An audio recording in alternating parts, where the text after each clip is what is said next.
Je leur ferme. Ah! C'est différent d'une église à l'autre. À chaque fois, faut s'ajuster. Je suis vraiment heureuse d'être avec vous ce matin. Merci pour votre accueil chaleureux. Merci pour votre confiance aussi. Mon mari et moi, on est pasteurs d'une église en Beauce. Il vous salue chaleureusement. Il est déjà venu prêcher ici il y a plusieurs années. Mais lui, il prend soin de l'église en Beauce et moi, j'ai le privilège d'être invitée un peu partout à prêcher dans différentes églises auprès des femmes aussi. Et c'est vraiment un immense privilège. Ce matin, mon amie Francine et moi, on venait vers vous, on conduisait dans Port-Neuf, on trouvait ça magnifique. Je ne sais pas si c'est la même chose pour vous, même s'il y a un peu de pluie ce matin, je suis émerveillée au printemps, à l'été, quand la nature revit. Hein? Ça nous rappelle la fidélité de Dieu, à quel point, des fois, on peut passer à travers des saisons d'hiver. On a perdu notre feuillage, mais Dieu est fidèle et on peut renaître en lui. Et chaque année, moi aussi, j'ai l'impression de revivre quand le printemps arrive. Puis je me sens souvent inspirée pour des nouveaux projets. Est-ce qu'il y en a qui sont comme moi? Quand le printemps arrive, quand l'été, ils ont envie de faire plein de nouvelles choses. Moi, cette année, j'ai un nouveau projet. Mon nouveau projet, c'est de planter des fleurs pour faire des bouquets, des espèces de fleurs particulières qu'on peut couper et qui se tiennent bien ensuite dans des vases. Alors, cette année, j'ai décidé de creuser des plates-bandes pour pouvoir planter des fleurs qui sont faites pour être coupées. Sauf que moi, quand je me lance dans un nouveau projet, moi, je ne fais jamais les choses à moitié. Ceux qui me connaissent le savent. En 3 jours, à partir du moment où j'avais décidé que j'allais faire ça en 3 jours, j'avais tout creusé moi-même, mes longues plates-bandes de 8 pieds.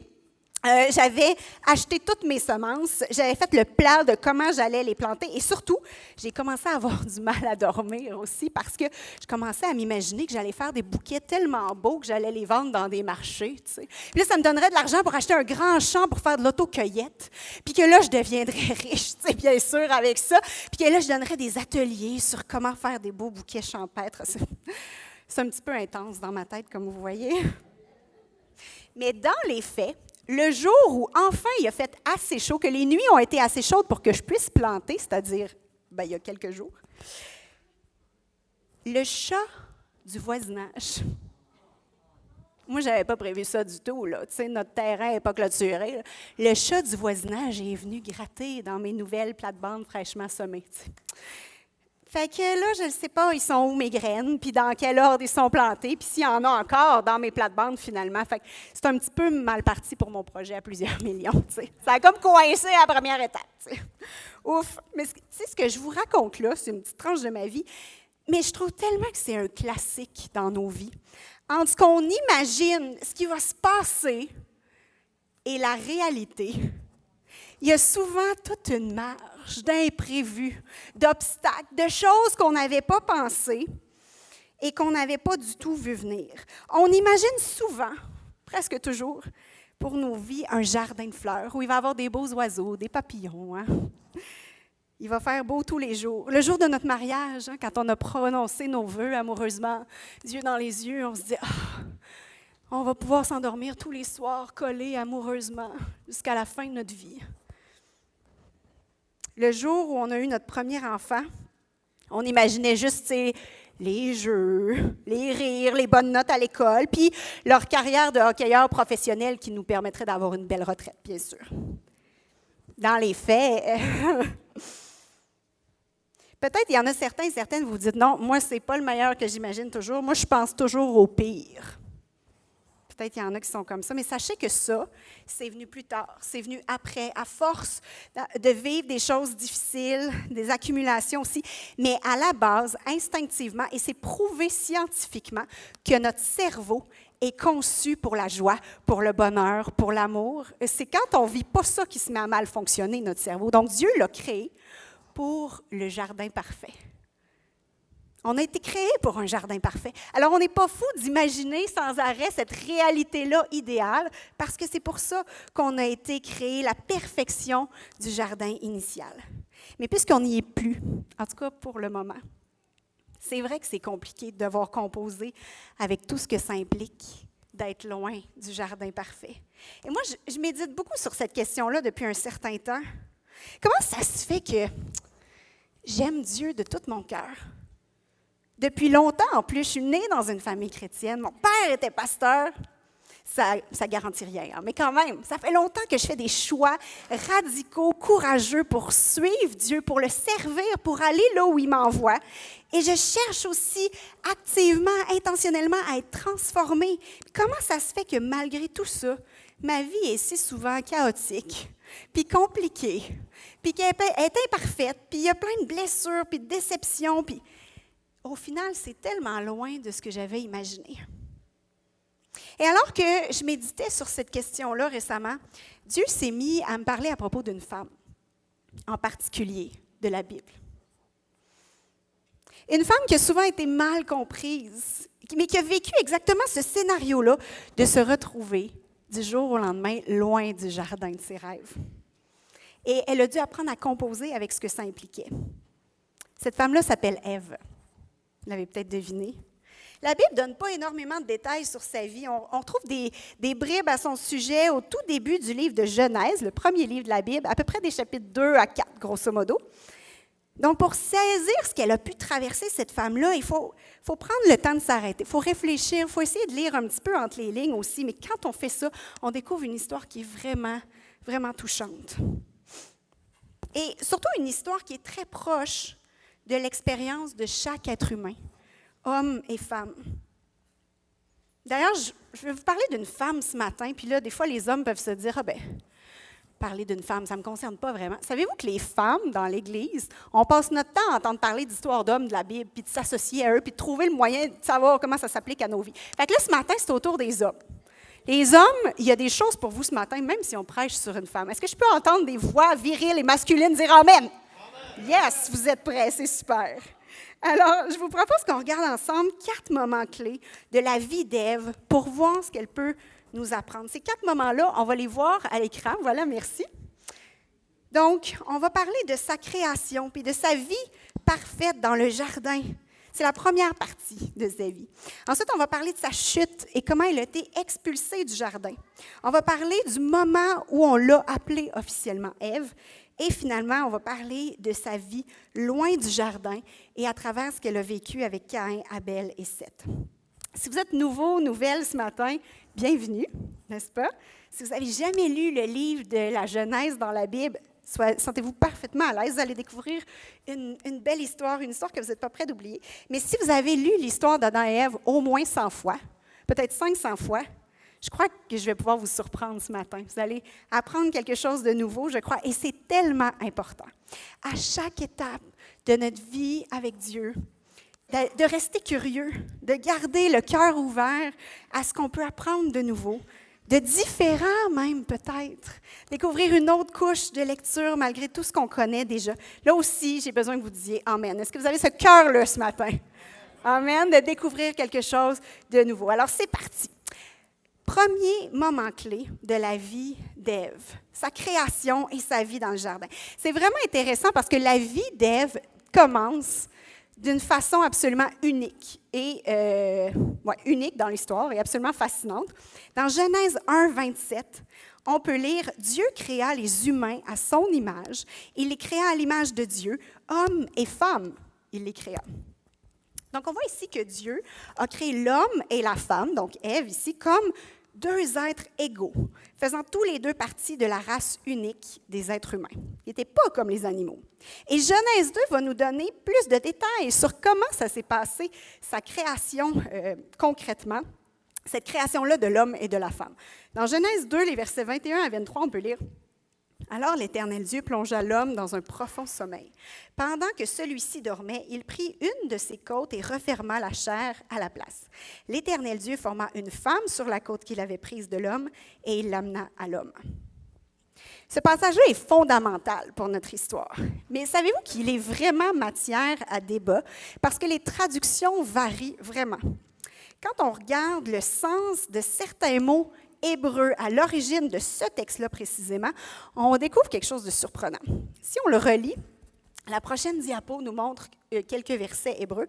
« Alors l'Éternel Dieu plongea l'homme dans un profond sommeil. » Ici, on traduit souvent « homme », puis on le comprend comme étant au sens masculin du terme, alors que le mot hébreu, c'est « Adam ». Adam, on l'applique comme Adam masculin, mais Adam signifie Humanité, humain, être humain. C'est général, c'est un terme général. Non pas au sens masculin, mais ça veut dire humanité, race humaine. Pendant que celui-ci dormait, il prit une de ses côtes et referma la chair à sa place. Ici, pour le mot côte, ça fait quelques centaines d'années que dans nos Bibles, on traduit le mot hébreu tsela par côte. Mais savez-vous que tsela est utilisé plus d'une quarantaine de fois dans l'Ancien Testament, non pas pour parler d'un os humain, mais pour parler d'un côté de bâtiment. C'est la seule fois dans toute la Bible que tsela a été traduit par côte. Mais il n'est jamais utilisé dans l'Ancien Testament de cette façon-là. Tsela suggérerait ici que ce qui s'est produit, en fait, c'est plutôt le partage ou la division en deux parties correspondantes, deux morceaux égaux, non pas de l'homme, mais de l'être humain. Comprenez-vous la différence? Puis cette idée-là est soutenue par le fait que juste après que cette division-là de l'être humain ait eu lieu, là apparaît en hébreu pour la première fois, officiellement, le concept de masculin et féminin. Donc les mots ish et isha en hébreu qu'on ne voyait pas avant dans le récit de la création. Donc je vous ai peut-être perdu là, pourquoi je vous dis tout ça? C'est parce on peut avoir tendance à interpréter la création d'Ève, de la femme, comme provenant d'un matériau secondaire du corps de l'homme masculin, pour qu'ensuite elle soit placée à ses côtés comme une subordonnée, pour lui donner un petit coup de pouce là, dans ses grandes entreprises. Sauf qu'en fait, il y a beaucoup de théologiens et théologiennes qui croient plutôt que Dieu a d'abord créé l'être humain, l'humanité, le concept de l'humanité, et qu'ensuite, il a séparé cette humanité-là en deux parties égales et que ça a donné le masculin et le féminin. Donc, on n'aurait pas finalement, ici dans Genèse 2, le récit d'une hiérarchie entre l'homme et la femme, mais ce serait au contraire un récit qui raconte la parentalité radicale entre l'homme et la femme. Tous les deux sont de la même humanité, de la même nature, sont partie intégrante de l'être humain. Ils ont la même origine divine aussi. Et surtout, tous les deux partagent exactement la même mission aussi. Quand dans Genèse 1, 27, on l'a vu tout à l'heure, ça nous dit « Dieu créa les humains à son image. Il les créa à l'image de Dieu, hommes et femmes, il les créa. » Ça se poursuit. Ça dit « Dieu les bénit. » Dieu leur dit, « Soyez féconds, multipliez-vous, remplissez la terre et soumettez-la. Dominez sur les poissons de la mer, sur les oiseaux du ciel et sur tous les animaux qui fourmillent sur la terre. » Donc, Dieu a confié aux deux la mission de se multiplier et de prendre soin de la terre. Ève s'est vue confier exactement la même mission, la même responsabilité qu'Adam, c'est-à-dire l'homme masculin dans ce cas-ci. Tous les deux devaient travailler ensemble comme deux vis-à-vis des équivalents égaux et au même niveau. Et c'est comme ça que l'homme et la femme vivaient ensemble dans le jardin d'Éden. Et la Bible nous donne quelques détails sur de quoi avait l'air ce jardin-là. Il était fabuleux. Il y avait des arbres fruitiers, il y avait des fleuves d'eau pure, il y avait des pierres précieuses aussi de toutes sortes. Ça devait être magnifique. Il y avait des animaux. Et pour prendre soin de tout ça, Adam et Ève travaillaient ensemble dans une unité et une joie parfaite, qui est difficile pour nous à imaginer aujourd'hui. Essayez d'imaginer, ça devait être extraordinaire, là, pas de problème de communication. Hein? Personne qui tire sur son bord de couverte la nuit. Là, personne qui chiale après l'autre de ne pas avoir fait la vaisselle. C'est fabuleux. Mais surtout, il n'y avait pas de jeu de pouvoir. Il n'y avait pas personne qui cherchait à dominer ou à contrôler l'autre non plus. Et pour couronner le tout, Dieu venait les rejoindre tous les soirs, avec la brise du soir, pour discuter avec eux, pour répondre à leurs questions, pour écouter leurs anecdotes de la journée, pour leur partager son cœur. Fait qu'Ève, en fait, a vécu non seulement une relation parfaite avec son mari, avec Adam, mais elle a vécu une relation parfaite que personne d'autre au monde a connue avec Dieu. Savez-vous que même Moïse, qui a vu Dieu face à face, n'a pas connu ce que Ève a connu? Le roi David non plus. Et même les disciples qui ont marché pendant 3 ans avec Jésus n'ont pas connu Dieu comme Ève a connu Dieu. Et donc, bref, quand on réfléchit à ça, on réalise que la première partie de la vie d'Ève dans ce jardin-là, avec Adam et avec Dieu, c'était le plus beau rêve éveillé de l'histoire de l'humanité et de très loin. Elle vivait dans des conditions parfaites. Elle n'avait pas eu de parents imparfaits qui l'ont élevée un peu tout croche.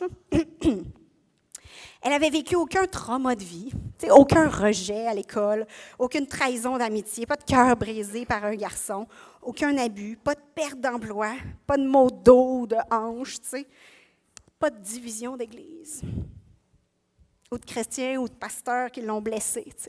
Ève, elle avait tout ce qu'il fallait. Sa vie était parfaite. Et pourtant, malgré cette perfection-là, malgré le jardin parfait, malgré sa relation avec Dieu, Ève a commis avec Adam un péché qui a des conséquences catastrophiques. C'est notre moment clé numéro 2 et c'est vraiment le point tournant de la vie d'Ève. Parce que ce qu'il faut savoir, c'est que juste au milieu du jardin, de leur jardin de rêve, il y avait un petit truc, Il y avait un arbre particulier, celui de la connaissance du bien et du mal. Dieu l'avait mis là, mais il avait dit, vous n'en mangez pas. Mangez-en surtout pas, sinon vous allez mourir.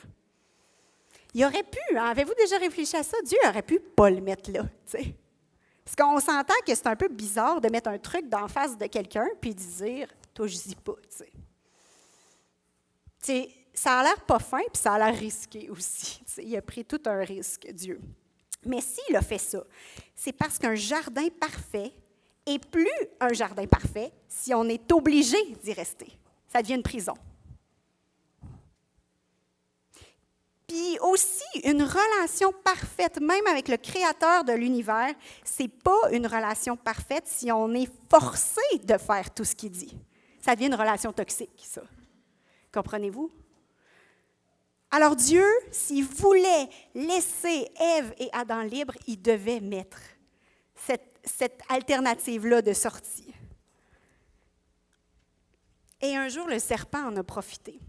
Il a réussi à convaincre Ève et Adam de prendre le risque de manger de ce fruit-là qui était défendu. On va lire dans Genèse 3, les versets 1 à 6. Le serpent était le plus avisé de tous les animaux de la campagne que le Seigneur Dieu avait fait.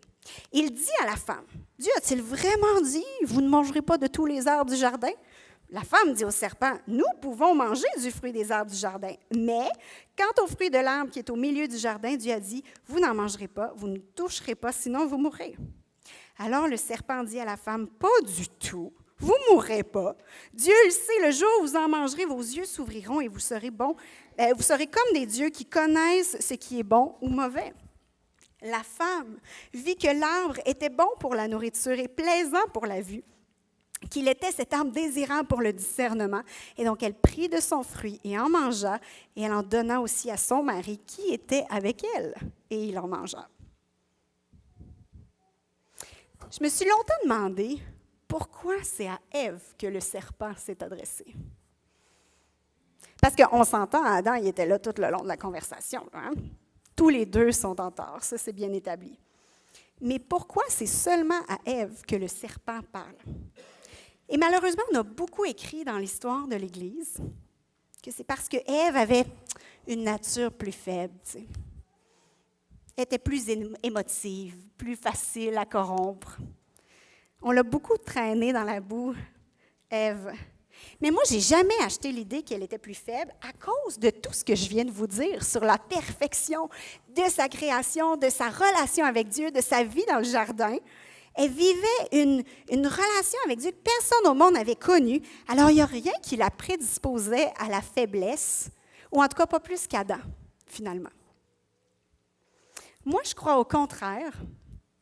Puis vous n'êtes pas obligé d'acheter toutes les théories qu'on vous prêche en avant. Ce n'est pas écrit noir sur blanc dans la Bible. Vous n'êtes pas obligé.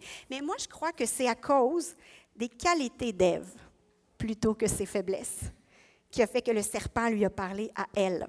On va le voir un petit peu plus tard dans les prochains moments clés, certaines qualités d'Ève, justement, qui me font tirer cette conclusion-là, mais moi, je crois que Ève était la plus facile à approcher.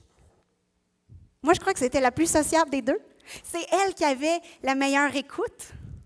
Elle était plus facile pour discuter, c'était plus facile de discuter avec elle. Je crois que c'était une femme pleine de vie, super curieuse, super intéressée par ce qui l'entoure. Elle voulait connaître mieux, elle voulait comprendre. Vous savez, quand la Bible dit « La femme vit que l'arbre était bon pour la nourriture et plaisant pour la vue, qu'il était cet arbre désirable pour le discernement », pour moi, ça décrit une scène où une femme curieuse cherche à en savoir plus et à comprendre. Puis ça, c'est pas péché, vous savez. Hein? Le problème, ce n'était pas la curiosité d'Ève. Au contraire, la curiosité, le savoir, étudier la Bible, c'est toutes des choses voulues par Dieu. Mais le problème, c'est que ultimement, ça a mené Ève à la désobéissance. Ce n'est pas sa curiosité, c'était la désobéissance. C'est là que ça a coincé. Ève et Adam avaient reçu un ordre très clair et ils ont choisi de désobéir. Au lieu d'aller peut-être, parce qu'il aurait pu, en parler avec Dieu le soir. « Hey, aujourd'hui, on vient d'avoir une conversation avec le serpent. Oh, c'était tentant! Tu nous as-tu vraiment dit qu'on va mourir? Qu'est-ce qui va vraiment se passer si on mange ce fruit-là? » Au lieu d'aller consulter Dieu, ils ont décidé de prendre leur décision seuls en pensant qu'ils pouvaient se débrouiller sans Dieu. Ils ont pensé qu'ils savaient mieux que lui. C'est ça le problème. Et Ève et Adam l'ont regretté amèrement. Ils ont dû d'ailleurs vivre tout le reste de leur vie avec les conséquences graves de leur désobéissance. Ils ont été chassés de ce jardin parfait où ils étaient, mais surtout, ils ont été chassés de la présence directe de Dieu.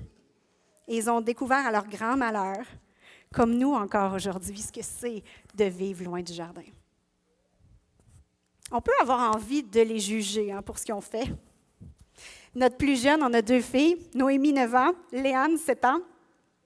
Et Léane m'a dit, il n'y a pas si longtemps, quand je lui ai dit que j'allais prêcher sur Ève, elle m'a dit, « Maman, moi, à la place d'Ève, je ne l'aurais pas mangé, la pomme. » J'ai trouvé ça quand même mignon parce que, tu sais, du haut de ses 7 ans, elle veut bien faire, elle apprend à obéir, cherche à plaire à Dieu de plus en plus. Mais même si j'ai trouvé ça bien mignon, je lui ai souri gentiment puis je lui ai dit, « Oui, ma cocotte, tu l'aurais mangé. On l'aurait tous et toutes mangé. » C'est ça le point. C'est ça le point.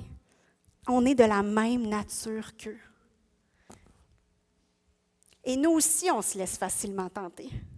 Nous aussi, on désobéit de toutes sortes de façons, parfois intentionnellement, alors qu'on savait, et parfois sur un coup de tête, en se disant, « ce ne sera peut-être pas si grave que ça, finalement. Hein? » Nous aussi, on essaye de s'arranger sans Dieu. Nous aussi, on pense qu'on sait mieux que lui.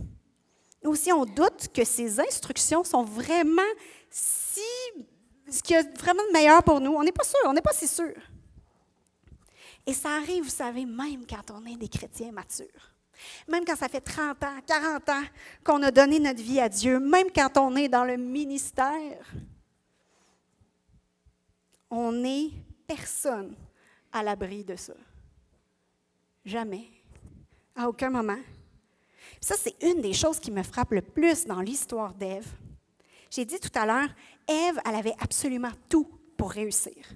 Elle n'avait aucune excuse. Elle avait tout.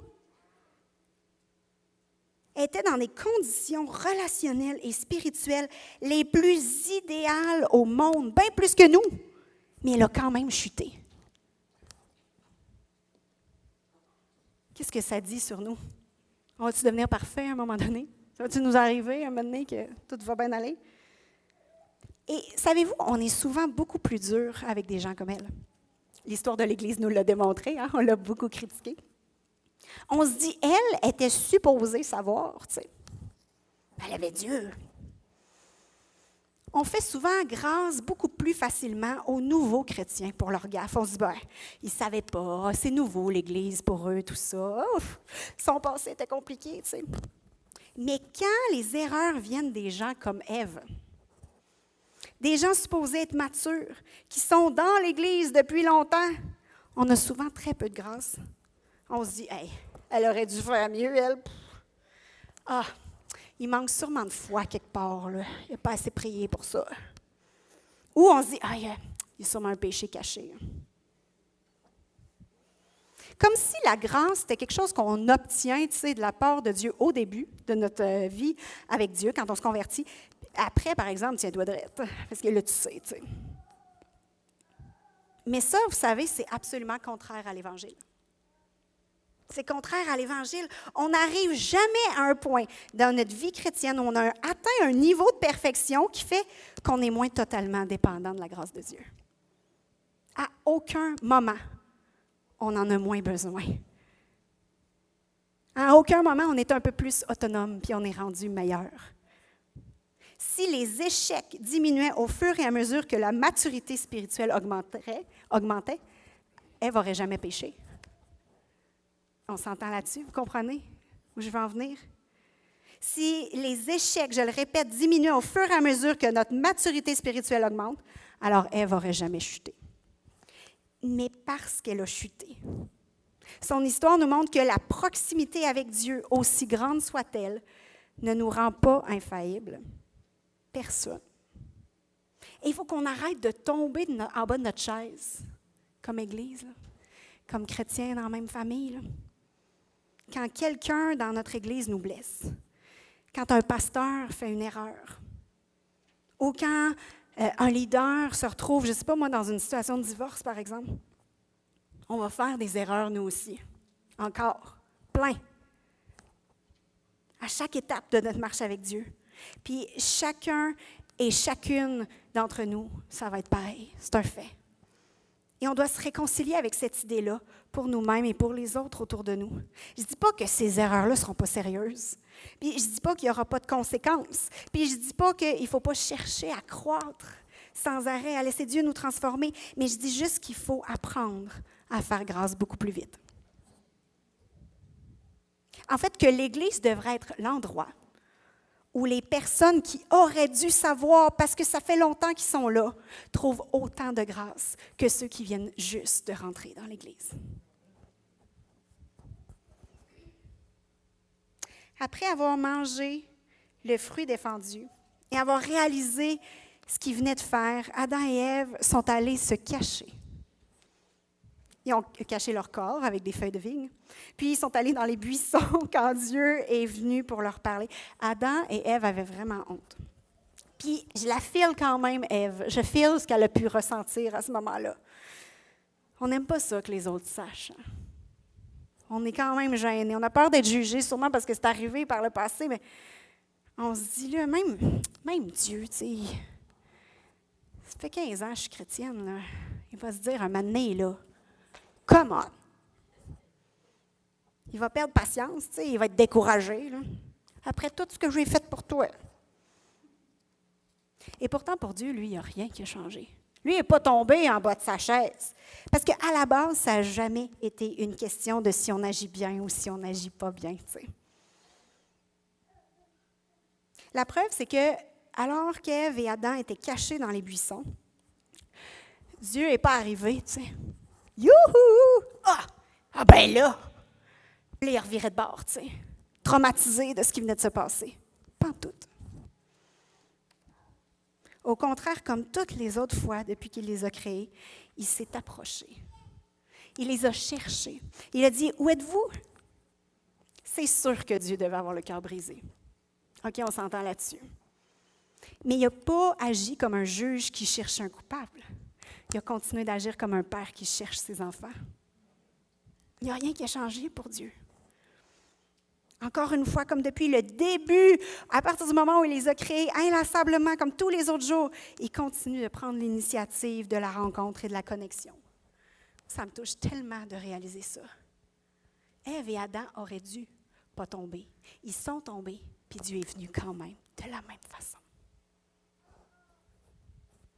On a beaucoup dit dans nos milieux évangéliques que Dieu ne peut pas regarder le péché, qu'il peut seulement nous regarder à travers le sang de Jésus. Puis je comprends ce qu'on veut souligner quand on dit ça. On veut souligner la sainteté de Dieu, qui est un de ses attributs, et on veut aussi souligner la nécessité de l'œuvre de Christ pour nous laver, pour nous purifier, effectivement. Mais ces phrases-là, savez-vous, ne sont pas vraiment bibliques parce que partout dans la Bible, Dieu s'approche au lieu de se détourner. Dieu continue de regarder les gens dans les yeux au lieu de s'enfuir. Jamais il se cache le visage avec dégoût. Puis on le voit dès Genèse 3. Lors du premier péché, Dieu n'a pas hésité à venir à la rencontre d'Ève et Adam. Il leur parle, il pose des questions. Ah, c'est vrai, il leur annonce effectivement qu'il va y avoir des conséquences dramatiques. On n'enlève pas ça. Hein? C'est normal, il y a des conséquences à nos péchés. Mais il reste quand même avec amour. Et ils couvrent leur honte avec des peaux d'animaux et continuent de vouloir être en relation avec eux et de faire grâce. Ah, c'est vrai, ça va être différent, mais il n'est pas parti.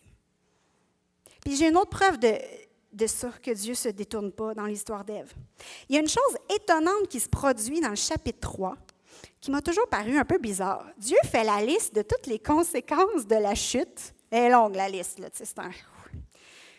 Puis au milieu de cette liste-là, juste avant que Ève et Adam soient chassés du jardin, il y a le drôle de verset 20, qui semble vraiment comme pas fité dans le décor, comme si Adam interrompt Dieu pour faire son affaire avant que Dieu continue.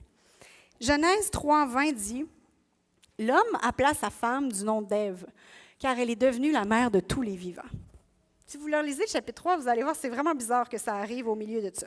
Qu'est-ce que c'est faire qu'Adam, au milieu de tous ses tourments, prend le temps de donner un nom à sa femme? Depuis le début, il l'appelait femme, Isha, comme on a vu tout à l'heure. Vous me direz, bon, ça paraissait qu'elle ait un nom, tu sais, c'est un peu malaisant. S'il l'appelait toujours femme, c'est genre, ça n'a pas trop de classe, fait que c'est correct qu'elle ait un nom. Mais pourquoi est-ce qu'il décide de lui donner officiellement le nom d'Ève au milieu de la liste des malédictions de la chute? Et j'ai réalisé que c'était vraiment significatif qu'il le fasse à ce moment précis. Et d'ailleurs, c'est le troisième moment clé de la vie d'Ève même. Parce que d'abord, le nom qu'il lui donne est absolument magnifique. On a vu tout à l'heure, il y a une Eva, c'est ça? Eva. Y a-t-il une Ève ou une Eva autre dans la salle? Oui, c'est ça, exact. Oui, c'est la même racine. Parfait. J'imagine, est-ce que vous savez ce que ça veut dire?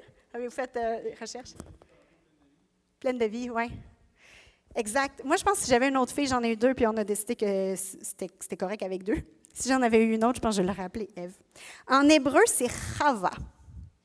Donc, Eva, Ève, Chava. Et ce mot-là contient un double sens. Il y a le sens qu'on connaît généralement, c'est-à-dire mère de tous les vivants, comme c'est traduit ici. Donc, elle va produire la vie. C'est beau quand même. Mais il y a aussi un autre sens dans son nom qui veut dire qu'elle est vivante. Elle ne va pas juste donner la vie, mais elle incarne, elle aussi, elle-même, la vie. Vous souvenez-vous tout à l'heure quand j'ai dit qu'à mon avis, le serpent était venu parler avec Ève plutôt qu'avec Adam à cause de ses qualités? Bien, une des raisons pour laquelle je pense ça, c'est à cause du nom qu'Adam lui donne, Ève, qui veut dire vivante, qui veut dire que c'était une femme pleine de vie, qui était pétillante, qui était passionnée. Et je prie que ce soit la même chose pour votre fille. Je pense que le fait de donner un nom comme ça, c'est significatif. Mais c'est intéressant que Adam donne ce nom-là de vivante à ce moment-ci de leur vie ensemble. D'un côté, c'est vrai, ils venaient de passer plein de temps ensemble. Tu sais, il a pu la connaître, ils ont partagé plein de beaux moments merveilleux. C'est facile de donner un beau nom à quelqu'un quand c'est tout frais, quand c'est tout beau. On a juste vu le meilleur de l'autre personne, tu sais. Mais d'un autre côté, Adam vient de voir le plus laid d'Ève. Donc, il aurait pu changer un petit peu d'idée à son sujet, tu sais. Comme nous, on fait quand les gens font des erreurs. Oh boy, je vais m'en souvenir de celle-là. Hein? Et Adam aurait pu l'appeler la tentatrice, l'impulsive, avec ce qui venait de se passer, ou, je ne sais pas moi, personne de nature émotive et faible. C'est comme ça qu'il y a bien des théologiens qui ont qualifié Ève dans l'histoire de l'Église. Mais non, Adam ne l'appelle pas comme ça, et Dieu non plus. Il s'en tient à qui elle est vraiment, indépendamment du péché. Non seulement en faisant ça, il affirme l'identité d'Ève et il dit « ça ne change pas malgré ce que tu viens de faire », mais il déclare aussi l'espérance pour son futur. Il déclare que l'erreur d'Ève ne change pas son avenir ni qui elle est. Malgré ce qui s'est passé, elle est une femme pleine de vie, elle reste une femme pleine de vie et elle va produire la vie même en dehors du jardin. Voyez comment Dieu ne se détourne pas. Comment Dieu ne change pas d'idée à notre sujet. Notre identité reste la même en lui. Malgré nos actes, malgré toutes nos imperfections, malgré le fait qu'on aurait dû savoir, il reste pleinement engagé envers nous. Il a un avenir plein d'espérance pour nous encore. Et donc, on a besoin d'apprendre, nous aussi, à nous voir les uns les autres de la même façon. Avec la même grâce que Dieu et Adam ont manifesté envers Ève, malgré l'horreur du moment, ils allaient être expulsés du jardin. Il n'y a pas pire. Il n'y a pas pire. Mais Adam choisit quand même de déclarer avec foi, c'est pas la fin. La vie va jaillir malgré tout. C'est magnifique.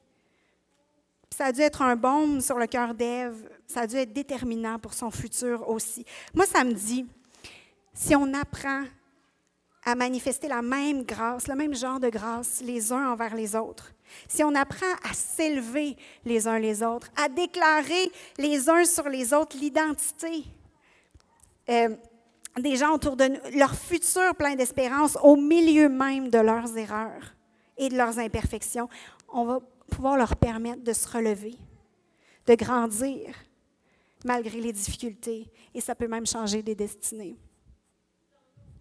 L'attitude et la foi d'Adam à l'égard d'Ève au milieu de ce qui leur arrivait est toute une leçon pour nous.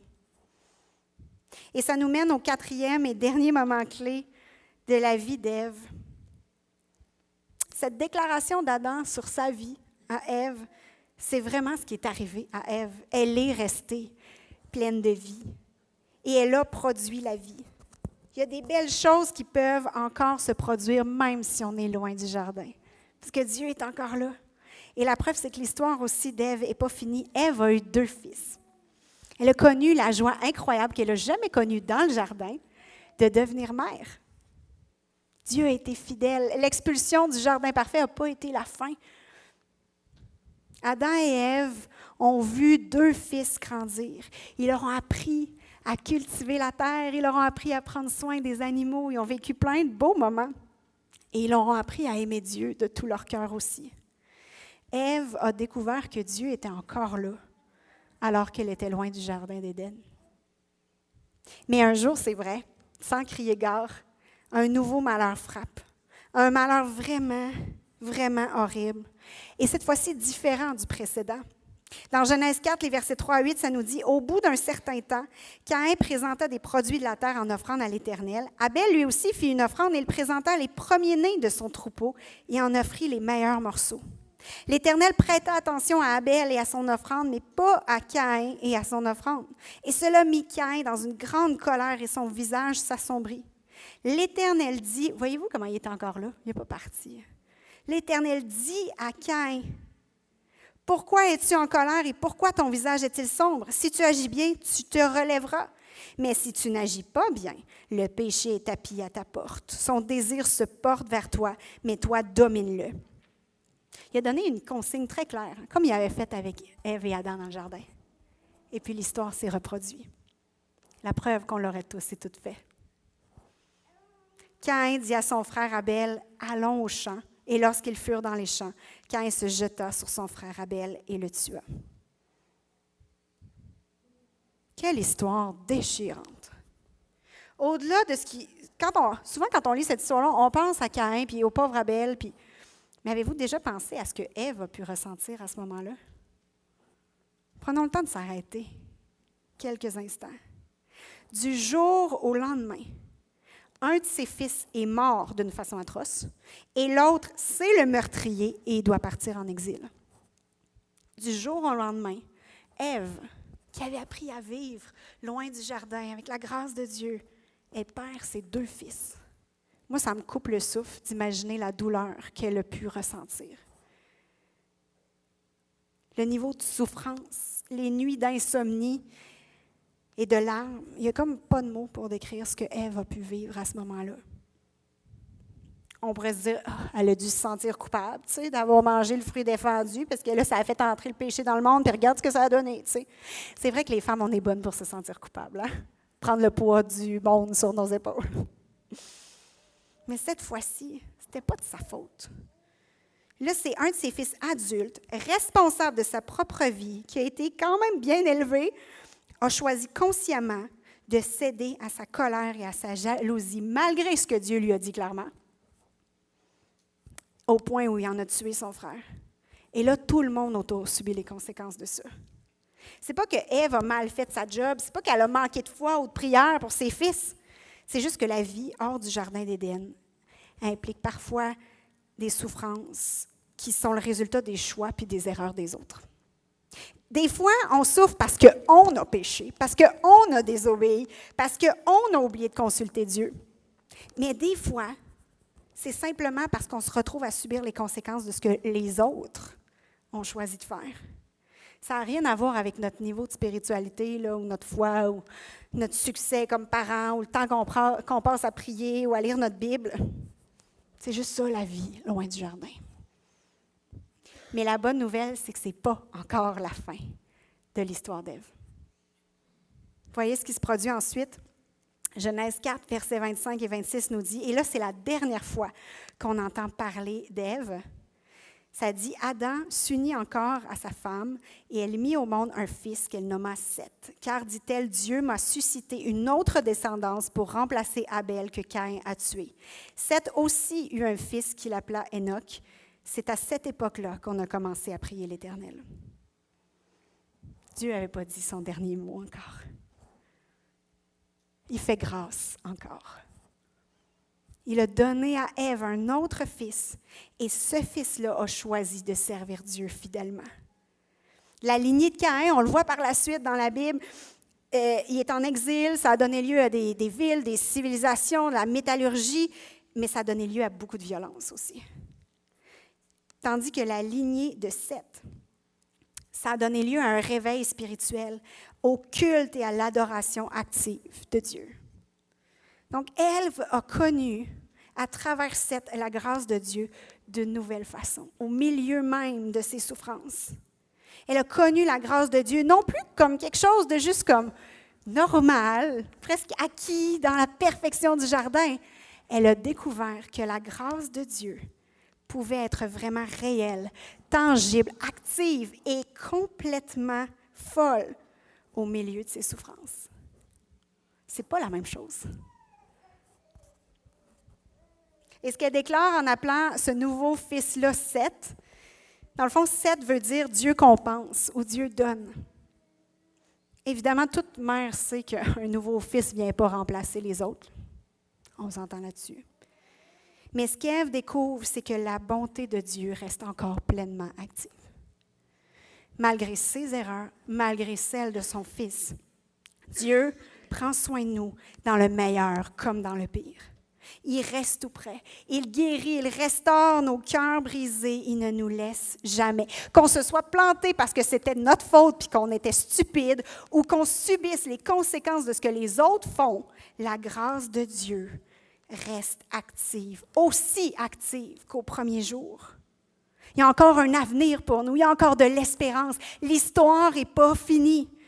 Malgré ce que les gens peuvent dire, malgré ce que les gens peuvent penser, malgré les jugements, la grâce de Dieu reste aussi active qu'au premier jour dans nos vies. Amen.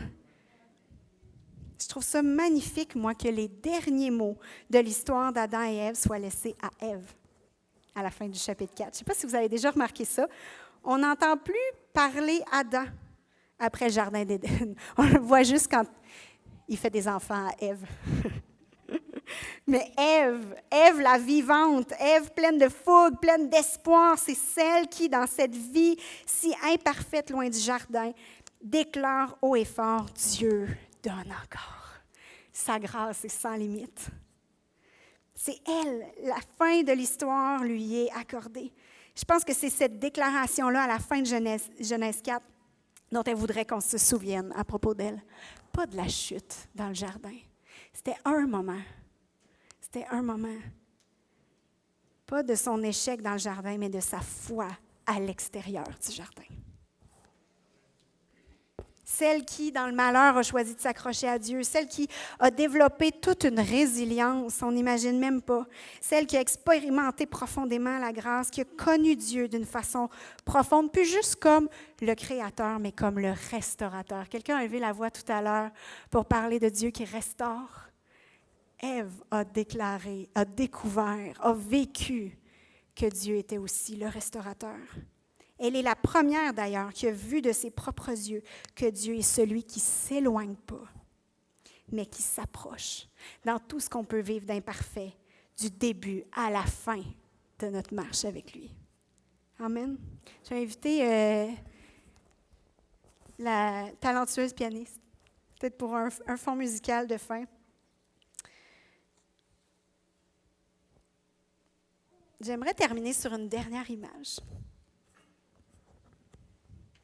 Je vais prendre une petite gorgée d'eau le temps qu'on s'installe.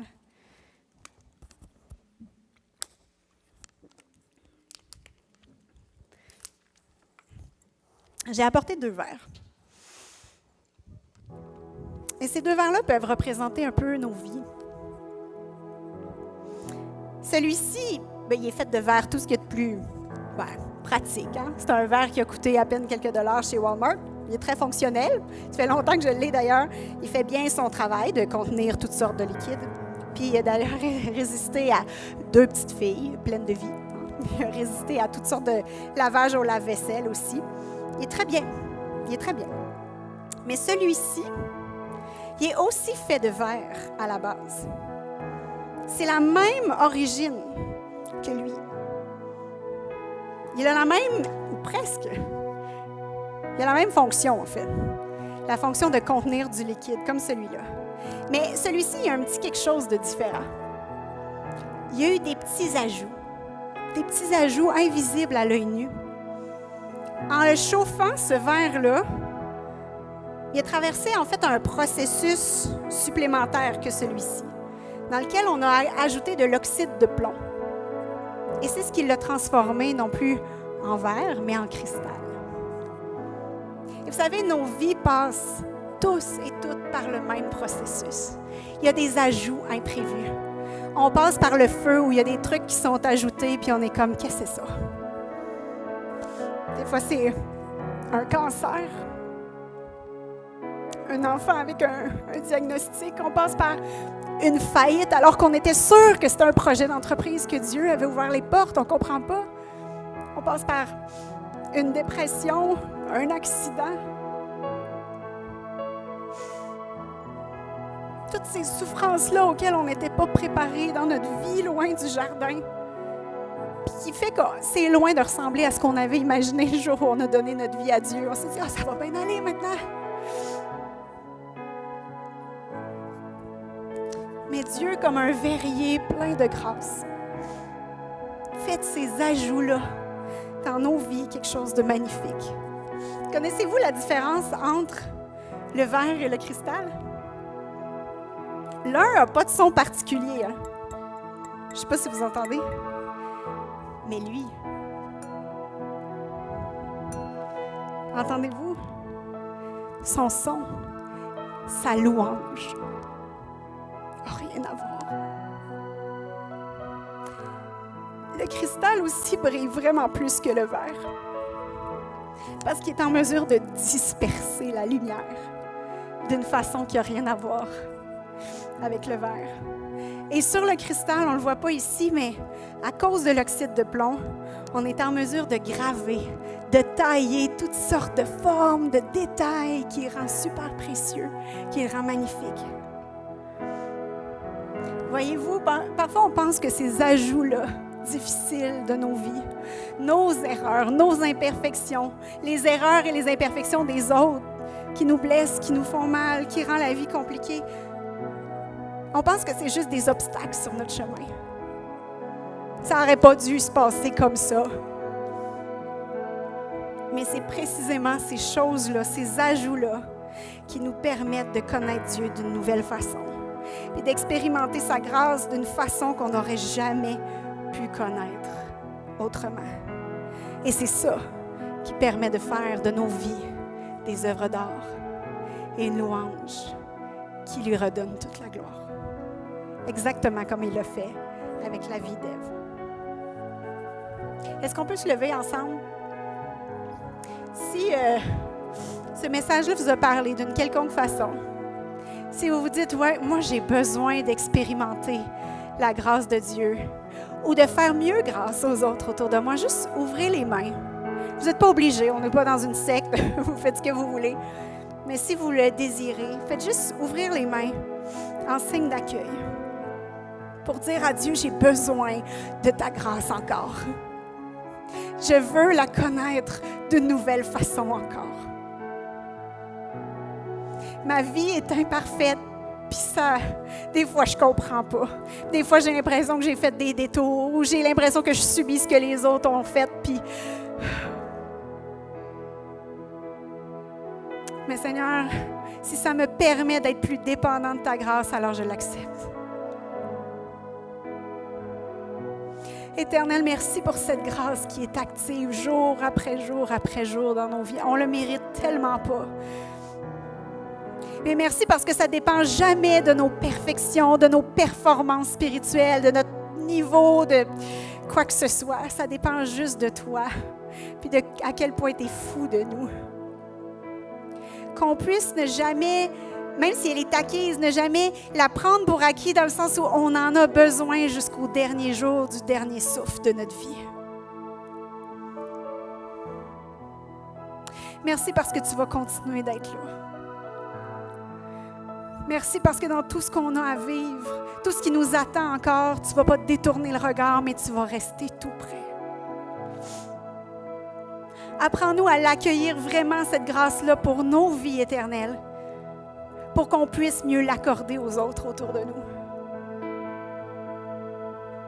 Alors qu'on marche ensemble sur cette terre, qu'on fait la vie dans cette Église, Père, qu'on apprend à mieux te connaître, qu'on puisse chercher à s'élever, à croire encore le meilleur les uns pour les autres, à déclarer « ce n'est pas la fin ». Dieu te fait grâce, tu as un avenir en lui et je vais te faire grâce comme il te fait grâce. Père, qu'on puisse le vivre pour l'accorder, pour refléter encore plus cette grâce-là pour les gens autour de nous. Merci parce que Ève, ça n'a pas été la fin après la chute dans le jardin et ce ne sera pas la fin pour nous non plus. Tu as encore des plans extraordinaires jusqu'à ce qu'on retourne dans ce jardin extraordinaire. Dans ta présence parfaite, on a tellement hâte, Éternel. Quelle joie ça va être. Mais en attendant, merci de marcher avec nous loin du jardin. Merci d'être là. On veut ouvrir nos yeux sur toutes les grâces que tu nous accordes. Arrêtez de se cacher et juste dire oui, Seigneur. J'accepte encore ta grâce, même si je savais, même si j'aurais dû faire mieux. Quel privilège. Quel privilège de marcher avec toi. Merci parce que tu nous transformes en des coupes de cristal dont le son est glorieux, dont le son reflète qui tu es. Te rend gloire, que nos vies te rendent gloire éternelle. Quel Dieu merveilleux tu es. Qu'on puisse recevoir, accepter cette grâce-là toujours plus dans nos vies. Amen. Amen. Si jamais vous avez besoin de prière particulière, je ne vais pas faire d'appel, mais si vous avez besoin d'une prière en particulier, n'hésitez pas à vous avancer, ça va me faire plaisir de prier pour vous. À la sortie, mon amie précieuse, Francine, va être là. J'ai un livre que j'ai écrit qui s'appelle Magnifique et qui parle justement de notre identité en Christ, comment Dieu est fou de nous et à quel point c'est supposé nous transformer de l'intérieur profondément et se refléter dans la façon dont on vit les uns avec les autres. Donc, n'hésitez pas à aller la voir pour le consulter. Sur ce, merci d'avoir été là. C'est un privilège. Merci de votre écoute. Puis que Dieu vous bénisse abondamment. Amen.